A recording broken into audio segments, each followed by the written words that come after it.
Assalamualaikum warahmatullahi wabarakatuh. Kali ini saya akan membuat video tentang roadmap.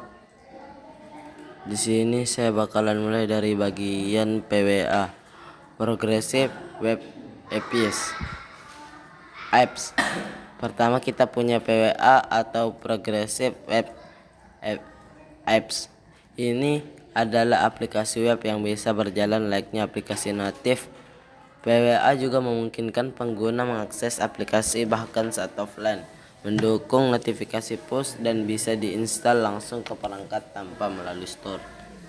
Contohnya, bayangkan kita membuat aplikasi katalog produk dengan menggunakan service worker. Kita bisa menyimpan data produk secara lokal sehingga pengguna tetap bisa melihat katalog meskipun sedang offline. Dan yang lanjut ke bagian kedua yaitu praktek terbaik performa. Agar aplikasi kita optimal, penting untuk menerapkan praktek terbaik yaitu performa.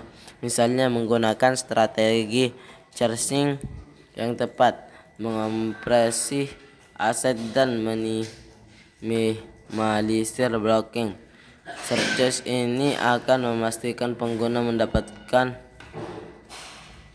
pengalaman yang cepat dan responsif. Contohnya dengan menerapkan lazy loading untuk gambar dan mengompresi file JavaScript menggunakan Traces, kita bisa mengurangi waktu loading secara signifikan. Yang bagian 3 yaitu bagian aplikasi desktop. Untuk pengembangan aplikasi desktop kita bisa memakai 3 teknologi ini, seperti yang pertama Electron, Tauri, dan Bergetar. Electron sendiri yaitu membuat aplikasi desktop menggunakan teknologi web dengan akses ke API natif seperti file system. Dan Teori sendiri alternatif ringan untuk Electron, cocok untuk aplikasi kecil hingga menengah. Dan yang ketiga yaitu Bergetar sendiri, sebuah opsi lain yang membantu menghubungkan fitur natif dengan teknologi web. Kita lanjut ke bagian keempat yaitu aplikasi seluler. Kalau mau targetkan pengguna mobile, kita bisa pilih bereaksi dengan React Native dan menggunakan React untuk membangun aplikasi cross platform. Contohnya, membuat aplikasi to-do list yang bisa berjalan di iOS dan Android dengan satu basis kode. Yang lanjut yaitu ke Bergetar atau Flutter, framework dari Google untuk membuat aplikasi yang cantik dan performanya yang tinggi. Contohnya aplikasi e-commerce dengan animasi interaktif dan tampilan yang konsisten di berbagai perangkat.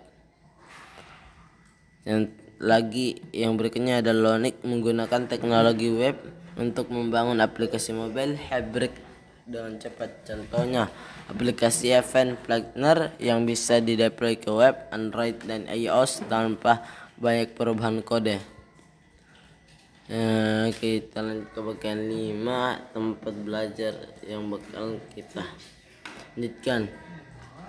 Setelah memahami jalur ini, kita bisa melanjutkan belajar ke ketiga tempat ini. Yang pertama script ketik atau Node.js atau full stack. Yang pertama yaitu script ketik untuk lebih memahami JavaScript dan ekosistemnya.